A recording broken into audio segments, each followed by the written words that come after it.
Do you like fantasy football and sports betting?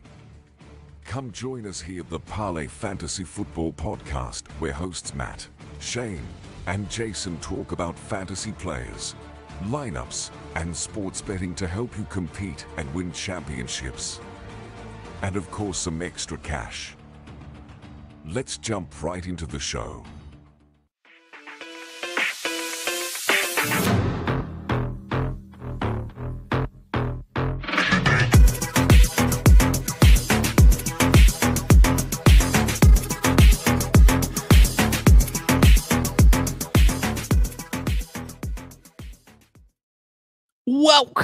Welcome back. It is the Ides of March, the ivory that is the court, the beautiful, the most gracious time of the year. It is March, Jason, and it is time for college basketball, baby. And I know that, it's been college basketball for a while, but now it's the madness time. Like, we are officially fully on into March Madness. It's the most beautiful, wonderful time of the year, aside from NFL playoffs. In my opinion, how are you doing today, Jay? Hey, I'm doing well. I have a beef to pick real quick with the PGA Tour for having a 3-hole playoff the day after the tournament ended. I know that there was weather issues in Florida yesterday, but come on, you could have got it in at in the late evening time there. You had to wait a whole nother day. It wasn't on JJ's side, unfortunately. Hey, hats off to Rory, but at the same time, that's a load of BS. Yeah, I didn't really like the fact that they delayed and then did the playoff the next day. That's pretty tacky. But what's really tacky is being St. John's and ending up in that bracket that they got because they got hosed. And we'll go over some of our favorite bets for the NCAA in a little bit. We also are going to touch on the Tokyo Series because, Jason, baseball's here, baby. Baseball is here.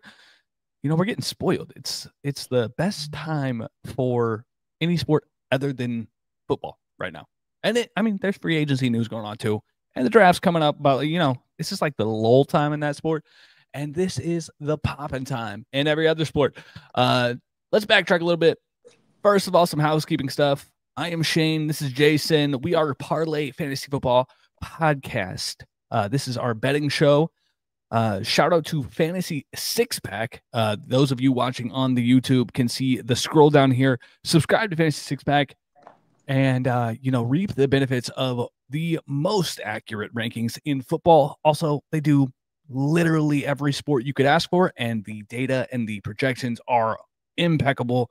I've created a lot of winners based off of just the data that they have back there on the back end, only accessible if you are a member, and you get 15% off if you use F6PNFL24 still. So we're going to need an updated code on that one for NFL25, but I digress. We are without Matt today. Unfortunately, he could not make it. So hats off to Matt. Thank you for holding down the fort, being Mr. Mom today. And we'll win some for you, my guy. Jason, do you want to take it away for us, or am I giving out? Oh, dang it. Backtrack.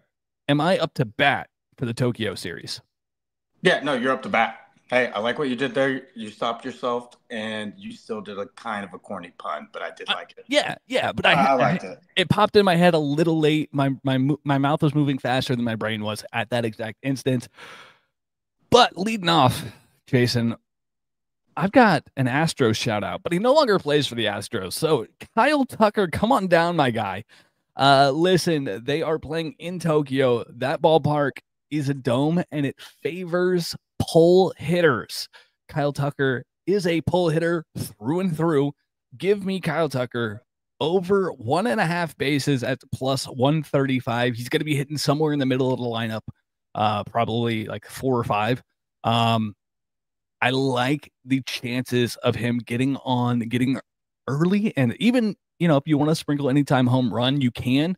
I've done that as well. But Kyle Tucker over 1.5 bases in the dome in Tokyo is my play number one. Play number two, speaking of anytime home run, give me Teoscar Hernandez, the home run champ from the home run derby, Jason. He's going to go yard here abroad. And, I think this is going to be a high-scoring game. So I'm going to also take the over 7.5 runs. Listen, it's a dome. It plays a short porch on the pull side. It's early in the season, so sometimes these pitchers come out a little rusty. I know the batters typically don't come in full strength, but that's why this number is down, because this is a pretty powerhouse lineup in both sides right now. So I think that this number is a little too deflated because it's early in the season. But that goes both ways. Pitchers aren't as crisp, batters aren't as crisp. I think there's a chance we get fireworks with the lineups that we're seeing here, especially with the Dodgers in the house. So give me over 7.5, and obviously the other two were Teoscar Hernandez, anytime home run, and Kyle Tucker over 1.5 bases. Jason, you got college basketball picks for me. You want to lead off? Yes, sir, I do. Hey, it's the best time of the year, Shane. Me and you were talking about it earlier today. I think this is probably, if it's not one, it's a close second to where it's the best week of the year for sports. Everybody enjoys this time of the year. You get to watch basketball all day later this week.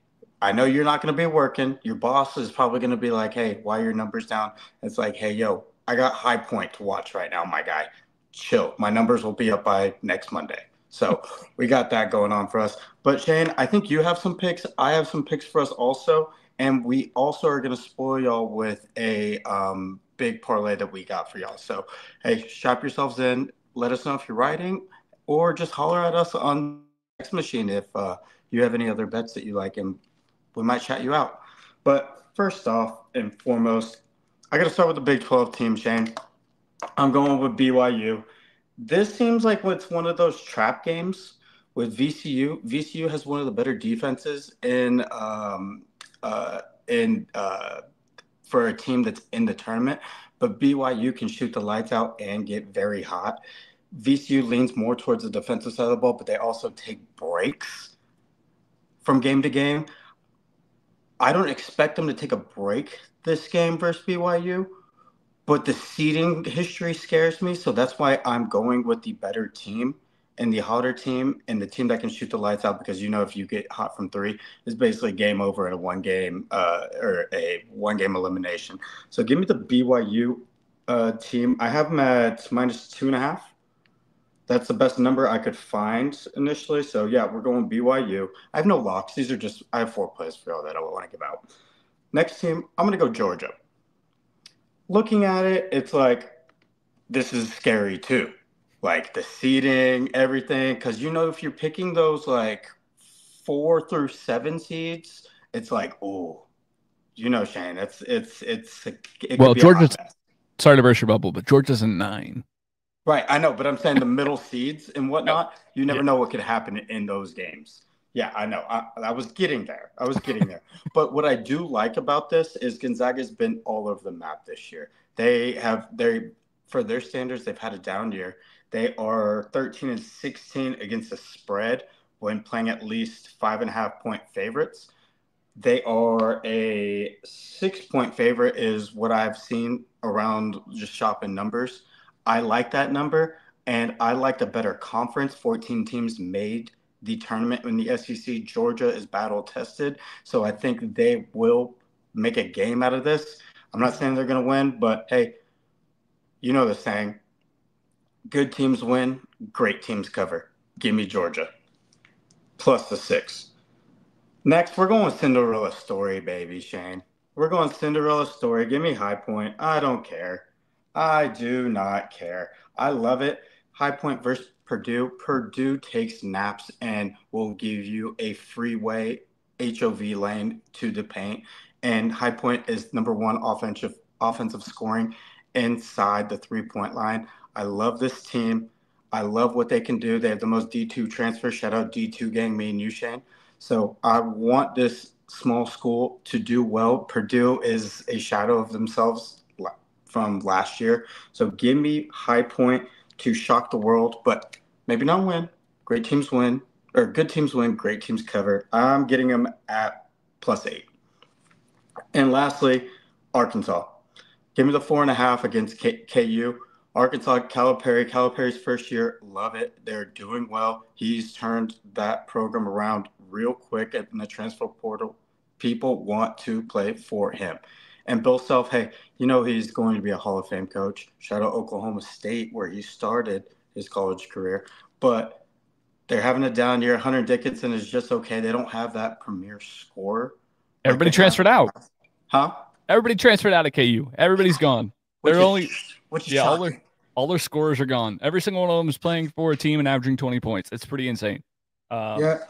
It was the most un-Bill Self thing possible.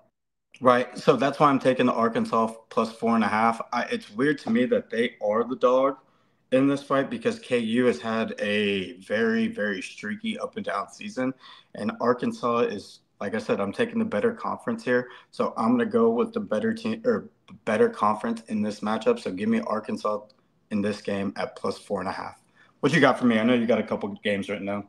Yeah, I do. I have you can't one of them. And at mine was High Point. I got High Point at 8.5, Jason, because I work early. So, I work early. I got the line before it moved. I'm sorry. I also have Drake to cover 6.5. Listen, the Bulldogs are one of the best defensive units in the country. Fun fact, Jason, that basically their entire roster is Division II. Drake's coach was at Missouri Northwest. Wait. Yeah, Missouri Northwest. And transferred basically his entire team over from Missouri Northwest to Drake when he took over this past year. And, they dominated the D2. They won 3 straight D2 championships. I expect them to be able to take the absolute domination to Missouri and what I can now consider an in-state rivalry game. So, give me Drake. They have every single, momentum here to go ahead and slap Missouri out of the SEC, just like Mizzou does to themselves all the time. Fun fact, Drake is 6-1 at neutral site games, Jason. So bodes well based off of their history. What was that what's the number right there? It is 6. They're getting 6.5. Okay. So like the number, like the spot, really like Drake. We'll hear more about them later. Last but not least, Jason, Colorado State versus Memphis, baby. The 12 seed being the higher or being the favorite versus the 5 seed is something we have only seen 17 times in the history of the NCAA tournament. And guess what? How bad the 5 seeds do, or the technically lower seeds do in those scenarios. How bad? 13-1 ATS. Give me Colorado State to cover the 1.5 point spread. Dang, that isn't okay. Damn, they're that bad. Yeah, when you have the lower seed who is not the favorite, typically there's a significant reason. Colorado State is hot, and they have a very good shooting team. Mountain West is not the strongest. However, Colorado State,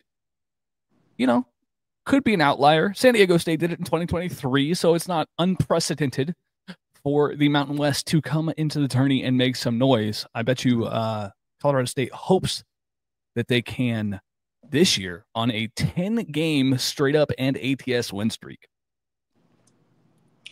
Hey, I love the picks. And before we give out our parlays, I just want to kind of bring up a quick discussion because we hit it on it earlier about St. John's getting a terrible draw. And I'm from Lubbock, or I live in Lubbock right now. So Texas Tech, everybody here in town was disappointed with the draw. If you're in the West Division, you got a lot to deal with. With the teams in there. It's by far the hardest part of the bracket. But me and you, before the tournament, we talked about this. If we could pick one team that is not a one seed, who would it be that we want to go all the way with it? It's St. John's. We love the way that they play. We love the New York style, that New York attitude. That why am I blanking on their coach?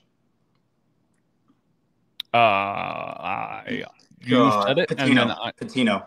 Yeah. So what Rick Pitino brings to that program and how he's turned it around so quick, we love it. I looked it up earlier. I think it's plus 2,500 for them to run the table. Are we still doing that? Well, I can look up with that side of the bracket. That's tough. Yeah, I don't know about that. I'm gonna look up their current odds. Is 20. Yeah, it's 2,200. 2,200. That's tough for me. Yeah, that's rough. That is the toughest area of the bracket. Mm-hmm. Obviously they were the worst 2 seed, and Florida was the worst 1 seed, so therefore they got each other. Or I guess they were the best 2 seed, and Florida was the worst 1 seed, so therefore they got each other. I think that's how that works. And yeah, this whole bracket is stacked. And Tech being in there, Kansas, Arkansas. You know, we just talked about Drake being formidable. Maryland, who's been on an absolute tear. Mm-hmm. And then you got UConn and Oklahoma as your 8-9 seed. Like, dude, that's just disrespectful. Yeah, no, that's what I'm saying. It's like, okay, you put the blue bloods or the blue bloods against one another. The heavy hitters in this side of the bracket. Now, I just thought that was interesting, and I wanted to bring that up because I want to pick multiple of those teams to at least run the table to get that good number, but they all have to beat up on each other before they even see it in the Elite Eight or Final Four, to where it's like, because I want to pick Tech to do well. But at the same time, whenever they have to go run up against St. John's or Houston or somebody, it's like, well, oof. Yeah. You're staring on the barrel at St. John's or Arkansas, and then Maryland or Florida. Like, I don't like those odds of getting out of the group that way. It would have been much more favorable had they ended up in the East. The East is an absolute cakewalk, and Duke gets the lovely opportunity to set Cooper Flag for an extra game. If you had to pick a team right now, if what's our winner, our prediction, who are you going with? Just based off of like easiest way to get there, I'm going to say Bama. Bama. Okay, I was not expecting that from you. Their side of the bracket is honestly pretty horrible, aside from Wisconsin. Mm-hmm. So they have a pretty easy toe to haul until they get to the Sweet 16, and then I think they'll end up playing Wisconsin. And then if they get past Wisconsin, they're facing like Zona, Oregon, or Duke. And Duke's going to be beat up. Flag's playing on a hurt ankle. I think Bama can make a serious run, and I think they're one of the most talented teams out of the SEC. What's that value that you get with them? What's that number? Do you have that up in front of you? Let's see. Alabama is 1,500. 1,500. I actually love that pick out of you. Thanks. You don't say that often. Yeah, no, that's an interesting one, but just because Bama's going into this hot. They are, they're on tear. So to be fair, Bama is the 5th shortest odds to win the championship. Yeah, and I'm going with another short odds team. I think a 1 seed's going to win it this year. I don't have the number up in front of me, so I'm going to need an assist from you on this one. Give me Houston, dude. Give me Houston. Big 12 needs it this year. Houston is, I think, the most sound team, and they play their ass off defensively. It's where even if they're not in the game shooting the lights out of the basketball, they can play some defense and keep themselves in a game. And I love that. They have older players down low that are big men. So give me Houston to win it all this year. What's that number? Plus 600 for Houston to win it all. Hey, I dig it. As long as they don't get knocked out in the first 2 rounds. Baby. If I pick a 1 seed that loses in the first 2 rounds, I'm going to be pissed. That is the Big 12 Achilles heel. So you are stepping in it. Yep. Yep. Boy. That is synonymous with the Big 12. Jason, I think it's time for our dog lay for the beautiful NCAA tournament. By the way, guys, we are doing, Jason and I did 2 picks apiece here. So Jason has his 2 picks and I have my 2 picks. We did converse beforehand to make sure that we didn't pick the same teams. So these are unique. Jason, hit me with yours. We're getting sweaty, y'all. This is a lottery ticket, right, Shane? Yeah, well, yeah. When you hear the odds in total, it'll be quite the shock. So my first team, I already talked about this one, so I'll get my two out of the way quick. My first one, give me Arkansas plus 165 versus Kansas. I told you how I liked them. I'm picking the better conference over in this matchup. I like Calipari. I like what he's done. I think this is going to be a close game, but I think in the end, with KU not having that dominant score that they can give the ball too late, I think Arkansas pulls this out at plus 165. Next one, I'm getting sweaty, but I love the story. Give me McNeese State with the team manager with the boombox strapped around him coming out to no flocking at plus 290, my guy. Yeah, I mean, 290. I'm always a fan of McNeese State. Back in the NCAA football days, I mean, they brought it back, but it's not the same. Back in the NCAA football days, the McNeese State was a team I used to run with, so they have a special place in my heart. Yeah, they're playing Clemson plus 290. Clemson's been good all year against an ACC team, but I think it's the one team. They have a senior transfer from Syracuse that is a dog who is leading that team. They all can score on that team to where if one guy's having an off night, somebody else can pick up the slack. Clemson, hey, they have all the pressure on them in the world, so give me the upset. Give me the dog in this battle. I like that one a lot. Speaking of dogs, we talked about it a little bit earlier. Mm-hmm. One of my picks, obviously, is going to be Drake, man. I love the story. I love the coach. They're on an absolute terror going into this and facing off what I think is a very okay Missouri team. Let me go ahead and smash Drake to get the first win against the ATS in their school's history here. That's what I'm going for. So not just the ATS, but I expect them to win the damn game, Jason. The spotlight will not be too bright on a team that has already won 3 NCAA Division II championships. So that, and my second pick is Yale, man. Wait, hey, did you do it on purpose? Speaking of dogs, and you picked the 2 teams that have dog mascots? Maybe. If you did, good for you. If you didn't, that's even better. I did, but that's fine. I can backtrack and say I didn't. How about that? I didn't plan that, Jason.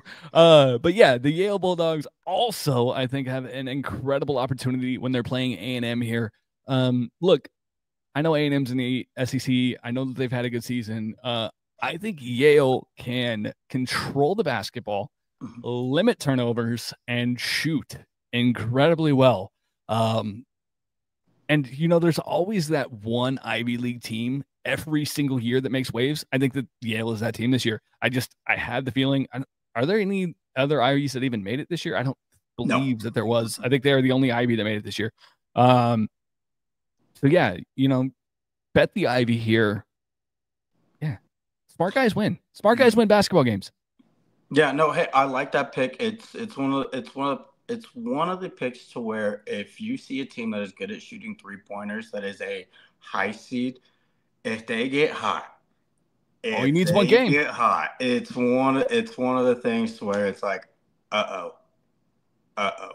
for those low seed teams. And also, real quick, guys, look into unders for first and second round matchups. They tend to hit at 59% in this tournament, especially first round matchups. I like unders. So do your research. I just want to throw that stat in there for y'all. Yeah, indeed. Especially if a team was an over team throughout the year. Mm-hmm. Yeah, it's printing money to bet the under in highly bet games and on teams that were over teams during the regular season. Anyways, Jason, our parlay comes to 11,527, which means a $10 bet would win you $1,152.70. Just saying, it's a lotto ticket. We understand. However, this is the madness of March. And I think with that, Jason, you got anything else for me, my guy? Hey, no, we're good. Hey, let's get weird this week. Let's get weird this week. I like that. Make sure you hit the like button, subscribe, go follow us on all of the social medias. And thanks for tuning in. Also, gamble responsibly. We love you to the moon and back. Bye.